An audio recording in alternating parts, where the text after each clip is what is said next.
Hello. This is Dolores and Tony's channel. Well, today I got two things that I want to share with you all. Two very important things that I want to share with you all. One is, today is my birthday. So that's one thing. And then another thing that I want to share with you all is something about me. I'm 57 today. Thank the Lord for that. And then a year ago today, I was diagnosed with depression, severe anxiety, as well as PTSD. So the reason why I wanted to share the video on today is because a year ago today is when I started my treatment with a mental facility. That was a life-changing experience. Not only that, it made me aware of some things that I wasn't aware of. I've been in the school system for 23 years at that time, so I left abruptly. And when I left abruptly, that just threw everything that I knew to be the norm to the unknown, which is not the norm. I didn't know what was going on. I didn't know what was causing me to not want to get up out the bed, stop associating with family members and friends. I didn't know what was going on. And then Tony didn't know as well. So I went to the doctor. They referred me to, our center here is called Lakeside. So they referred me to Lakeside. Went there and I started my treatment on the 25th, which is the day of my birthday. So I just look at that as a rebirth, not just a birthday, just a rebirth. Because there were some things that I had to learn about myself that I didn't know. And then I had to find out what my triggers were. And for those that don't know anything about mental illness, there are certain triggers. It could be the time of the year. It could be certain foods. It's certain smells. It's just a number of things that I had to learn about myself. So I learned that I don't handle stress well at all. A lot of mood swings. And what I did find comfort in after learning about myself, the new me on Facebook, every time I make a post, I'll say the new me, because it is the new me, because there are things I learned that I didn't know previously that I know now. So one of the things that saved me was gardening. Tony and I had, been doing some hydroponics, a small scale. And then once we purchased the land, we were only going to do greenhouses on the land. Well, we had a storm, and that blew up didn't blow up, but anyway, it messed up the greenhouse. So then we started planting in ground. And so when I was diagnosed with the mental illness, I had to come up with ways of coping, ways to deter me from having these suicidal thoughts. And I know a lot of us don't want to talk about, mental illness. And that's one of the things that we need to talk about. And I'm adamant about talking about it. I don't, it doesn't bother me about the questions and people looking at me crazy. Because I discovered that a lot of us have some issues. We just don't know what they are. So for me, gardening was a way of saving me. I'm sweating like a hog. So I've always enjoyed working with my hands. I like to make soap, body butters, a little drawing, a little painting, ceramics. So gardening was another way of me expressing myself. So when we got the land, I really found it to be a place of refuge, a place where I was at peace. It seems as though I could go to nature and I could just be in tune with God and, express some of my thoughts, and I even felt better. So gardening was one of those things that I, just jumped into, and it has really saved me. And a lot of people with mental illness do have suicidal thoughts, and mine were passive suicidal thoughts. And what passive suicidal thoughts are is that, you think about going to sleep, never waking up. What if something happened? No one would miss me. Those type of thoughts. Although they might not be true, you still have those thoughts. So I had to find a way to alter that as well. So I started journaling, writing down my thoughts, and then I used to write a little poetry every now and then. So I started back doing that. Just things that would evoke positive energy, positive tones in the house, because I do understand that when a person has mental illness, it not only affects you, it affects the people in your house. And then I thank my son and my soon-to-be daughter-in-law. She better be my daughter-in-law soon. So anyway, back to the story. So one day, she and I were talking on the phone, and she said, sometimes you always ask me things and we discuss them, and then you'll turn around and ask me again. And she said, and she was talking to my son. My son's name is NICO.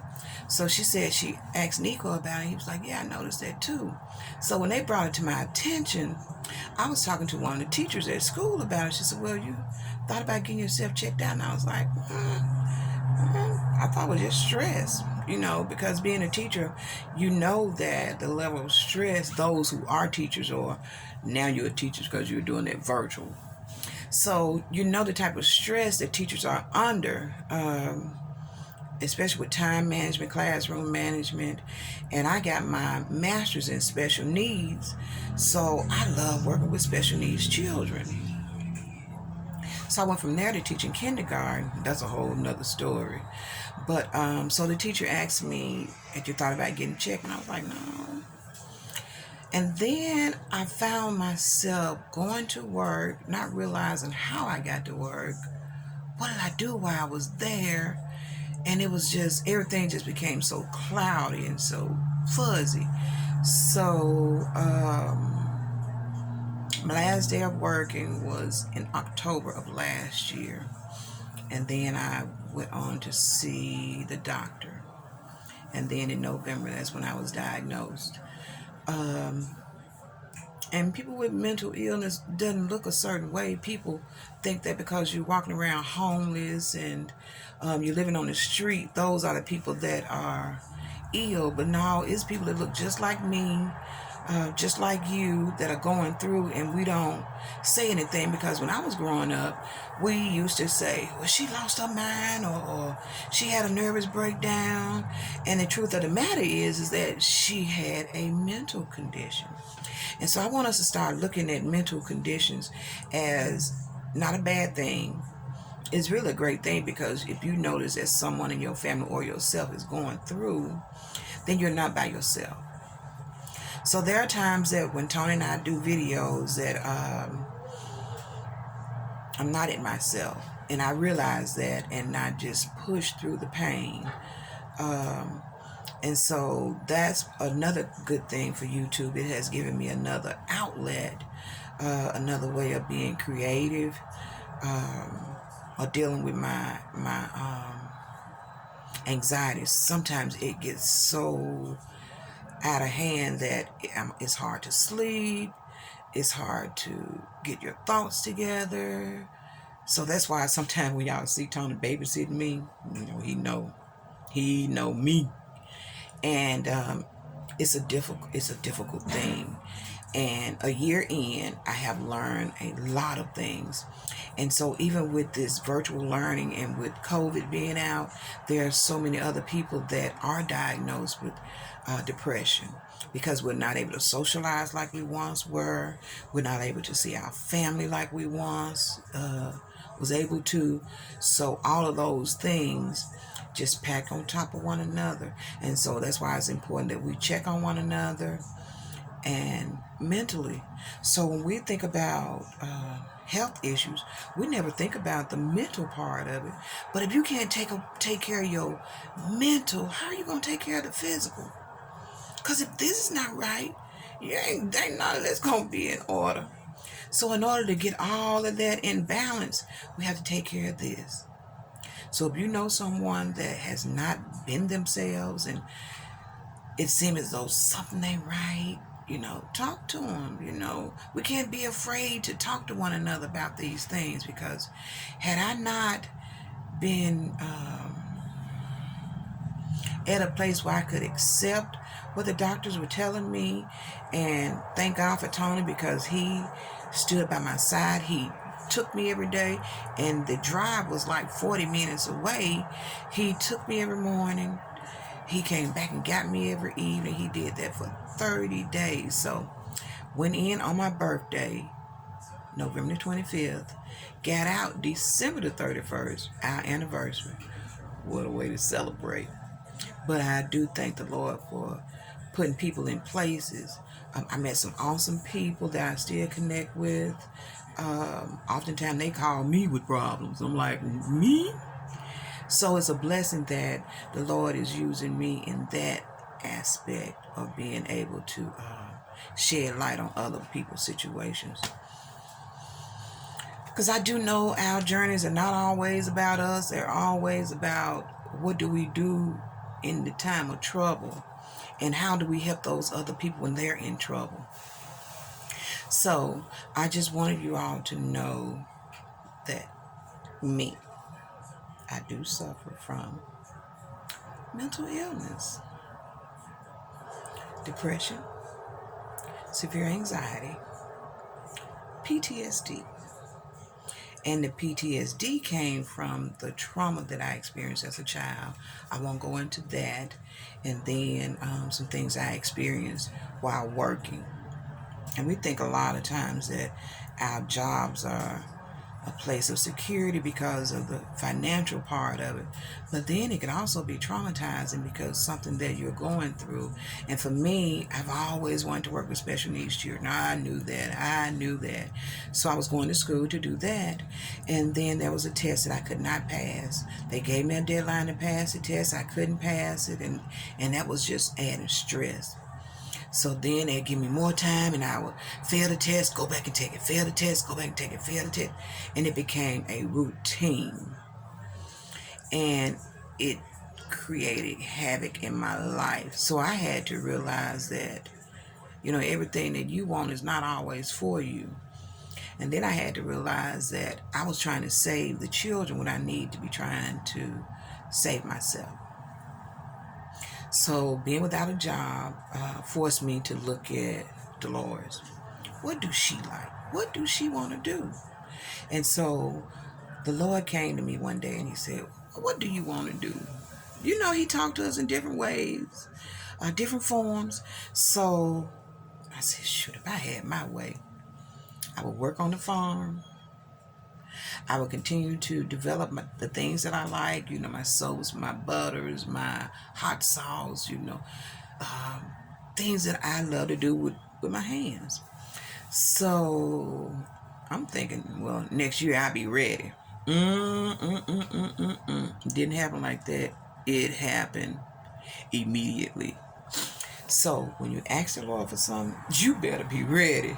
You got to be ready, because it's coming. I wasn't ready. Just like them worms that Turf sent me, I wasn't ready, but I had to get ready. Same thing in life. Things don't always happen when we want them to, but when you ask for stuff, it's coming. And when it came, I didn't know what to do with it. I didn't know that the Lord was setting me up to succeed. I looked at it as I failed. I've always wanted to be a teacher. I've been working in the school system for 23 years. I subbed for a lot of years, so I knew what I wanted to do, so I thought. And I knew I wanted to work with the babies because as a child, I thought that something wasn't clicking in here. And what it was, that I was a different learner. You can read to me and I can get it. You can show me, I can get it. You can put that book in front of me. You say, read this and follow these instructions. So I'm visual, meaning that I can see it. You show it to me, I can get it. I'm kinesthetic, meaning that hands-on, you can show me. I can read it. I can look at pictures, and I got that thing. But when it came to reading it and letting it sink in and get down, I couldn't do that. I couldn't do that. So when I went back and got my master's in special needs, that taught me that, girl, ain't nothing wrong with you. You just learn different. So I was glad.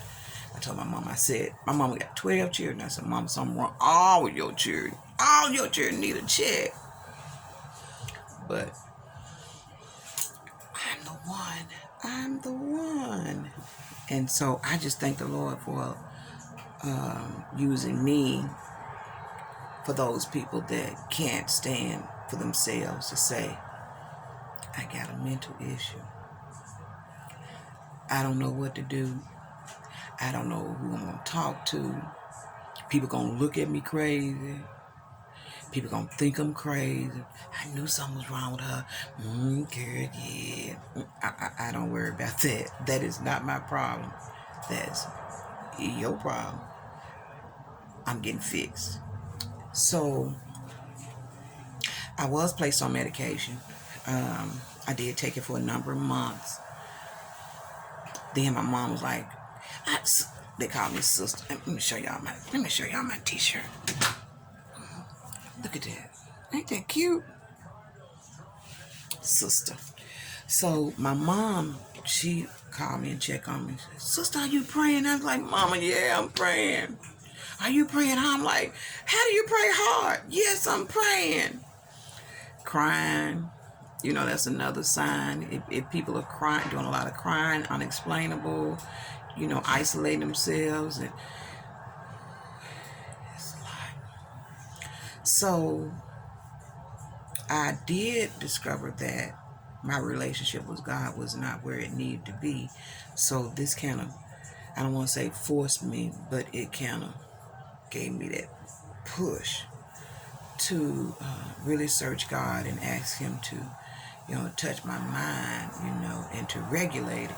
And, you know, we used to always say, you know, thank you for regulating my mind and clothe me in my right mind. And when you say clothe me in my right mind, I understand that thing. Because there were days that I would get up feeling great. The next day I get up, I'm crying. Can't stop. Nothing happened overnight. Nothing happened while I was asleep. But just woke up just off. And it would throw me off. It would throw Tony off. So, thank the Lord for Tony. Thank the Lord for NICO and Shonda. And there were times that it got too heavy for Tony, that my son would come and get me, and they would allow me to come over and stay a week or two, or, you know, spend a couple of nights, and they were babysitting me. And I'm thankful for it. Because I didn't know that I needed that. And I did. And so support is so important when you have a disability, such as the mental side of it. So I want you all, if you know someone that is having a difficult time and you can't put your finger on it, just think about, you know, it could be something that you don't even know about and you can't handle. And we're human. You know, we all have ups and downs and changes and turnarounds, but what we do, we get back on the wagon and we continue to roll that thing. And each day, I told my friend, he calls me. We met at the facility, and he called me, I'm having a bad day. I said, well, the good thing about it that we still here and we get up to try it again tomorrow. Every day we got a new beginning, and I treat it as such. And there are days that Tony said, and our key word is that, you know, you're all right. You know, I don't think you're all right. He do a lot of checking in, And no one has to know that, you know, I'm off. And if they do know I'm off, that's okay too. But I appreciate that, man. Because some other folks, they man have been and left them. Mine's still hanging around. I mean, that thing hanging around. And I appreciate that. I appreciate the Lord for putting him in my life. So, mental illness, that is me. And those days that I don't feel like doing videos and I'm not up to par, I just can't, you know. And it's not that I don't enjoy doing YouTube. I do. Oh, I enjoy it. Sometimes he tell me, Dolores, look, because I had that camera out all the time. And I've always been a person that take a lot of pictures and recording things that's going on in my life. I love taking pictures of my grandchildren. And that's just another way of me creating my art. So, Dolores. And yes, I do struggle. And sometimes in my videos, if I'm down, beaten, doesn't sound like I'm all excited, is that I'm pushing. I am pushing. I'm pushing. And so I want you all, on those days, y'all push with me. Even those days that I seem like I'm just happy, I got to push through that. I got to push through that and keep coming up, and keep coming up day after day, minute after minute, second after second. I'm going to show up. And I want you all to show up with me. So, it's my birthday. It's my birthday, and I'm 57. I got a sister that's 37, so she keep me up on how old I am. I forget sometimes. One year I said I'm 55. She said, you 56. I said, I'm 56. She said, yeah. I said, oh, okay. She know I will forget. So I'm just thankful on today that I am here to share my story. And there are so many people that are dealing with mental illness right now, even our children, because they're not used to being confined in the house, in this virtual learning. Don't beat the children up. Don't beat the parents up, because it's new to everybody. Everybody. So, I want you all to enjoy y'all view. Let me show this shirt one more time. Let me show y'all this shirt. My daughter-in-law made that thing. They call me Sister. Sister. Ain't that thing pretty? Oh, I got some more to show y'all. I ain't gonna show y'all everything today, though. Uh-oh. Oh, it snapped off. But anyway, I am thankful. I'm thankful, and I'm thankful. And I'm 57 today.